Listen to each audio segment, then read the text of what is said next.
Hello everyone. Today we will discuss about glucose transporters. Glucose is a polar molecule. That means it is hydrophilic in nature. And cell membrane is composed of a lipid bilayer. Cell membrane is composed of a lipid bilayer which is hydrophobic.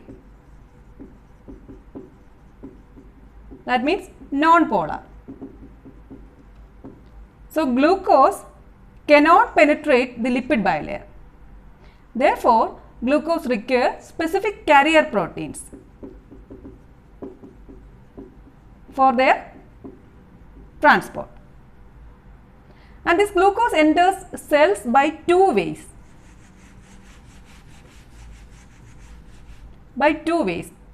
These are facilitated diffusion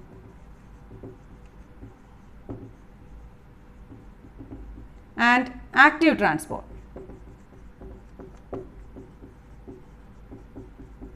By these two ways, glucose enters cells. So first we will see facilitated diffusion. This is glucose transporters or GLUT. This facilitated diffusion is by a ping-pong mechanism. Here, depending on the solute concentration, the carrier protein exists in two principal conformations. These are ping state and pong state. And here, glucose is transported down the concentration gradient. And it is bidirectional. There are over 10 different types of glucose transporters. In this, GLUT 1 to 4. These are most significant. So let's see these types of glucose transporters. That is GLUT. More than 10 different types of glucose transporters are there. So first one is GLUT 1. That is glucose transporter 1. This GLUT 1 is the most abundant glucose transporter in erythrocytes. It is a widely distributed glucose transporter and it is present in brain, placenta, then RBCs and in kidneys. Its main function is it is responsible for the basal glucose uptake.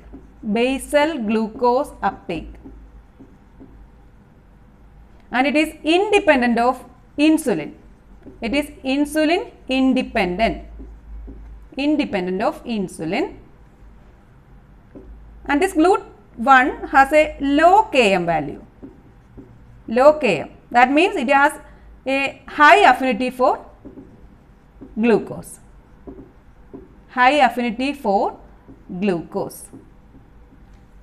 So GLUT 1 is the most abundant glucose transporter in erythrocytes. Next one is GLUT 2.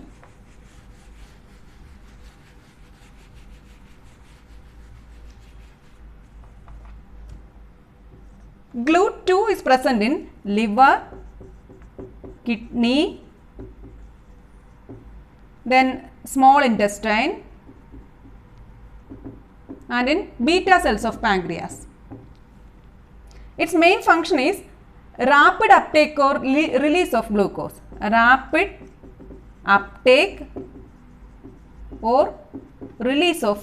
That is the main function. This GLUT 2, it is also insulin independent.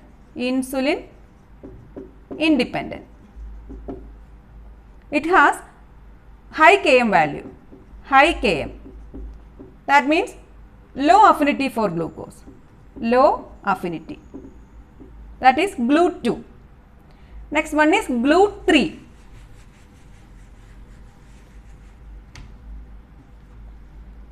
GLUT 3 is present in brain, kidney and in placenta. Its main function is glucose uptake.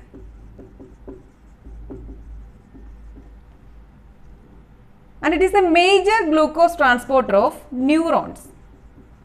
It is the major glucose transporter of neurons. And it has high affinity for glucose. High affinity for glucose. That is GLUT3. Next one is GLUT4.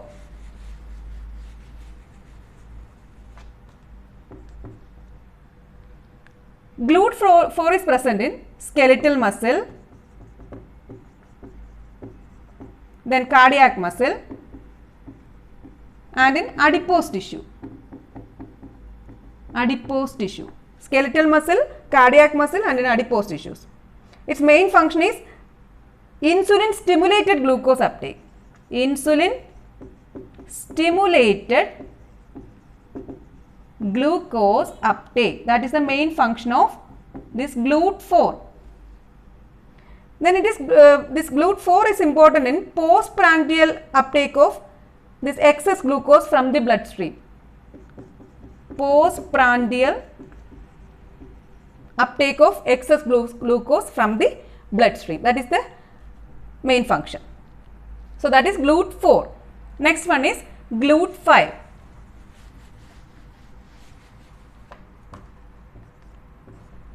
GLUT5 is present in small intestine, testis, sperms. And GLUT5 is a fructose transporter. It is mainly a fructose transporter. That is GLUT5. Then GLUT6 is there. GLUT6 is a pseudogene. It is a pseudogene and it is not expressed into protein. That is GLUT6. Then GLUT7 is there. GLUT7. GLUT7, it is present in liver endoplasmic reticulum. Liver endoplasmic reticulum. Its main function is transport of glucose from endoplasmic reticulum to cytoplasm. Glucose from endoplasmic reticulum to cytoplasm. That is the main function of GLUT7. Then next one is GLUT8.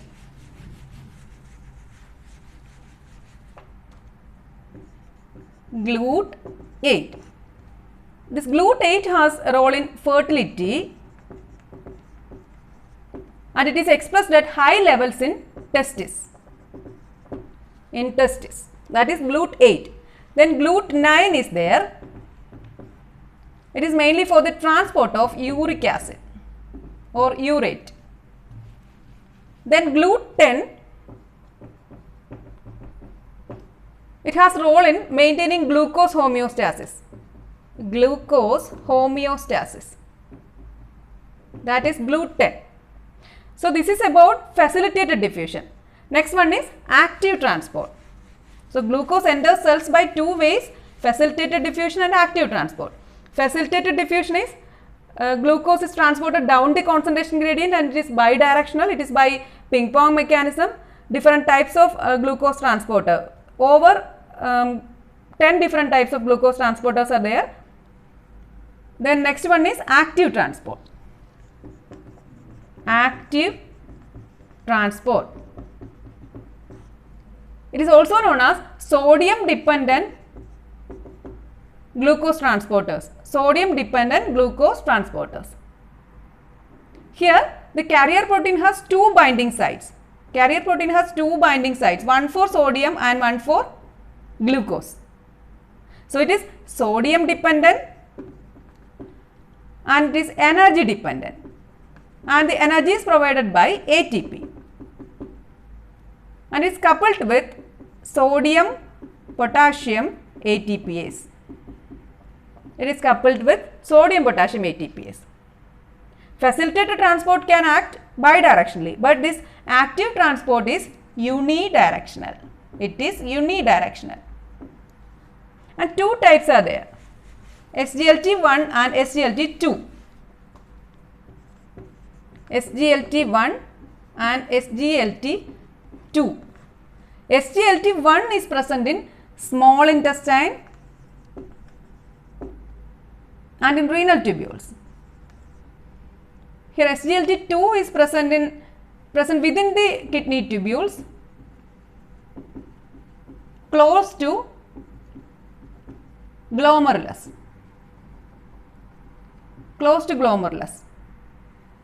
This SGLT1 has high affinity for glucose.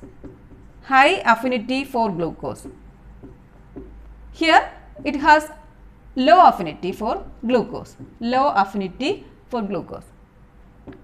The main function of this SGLT1 is absorption of glucose and galactose.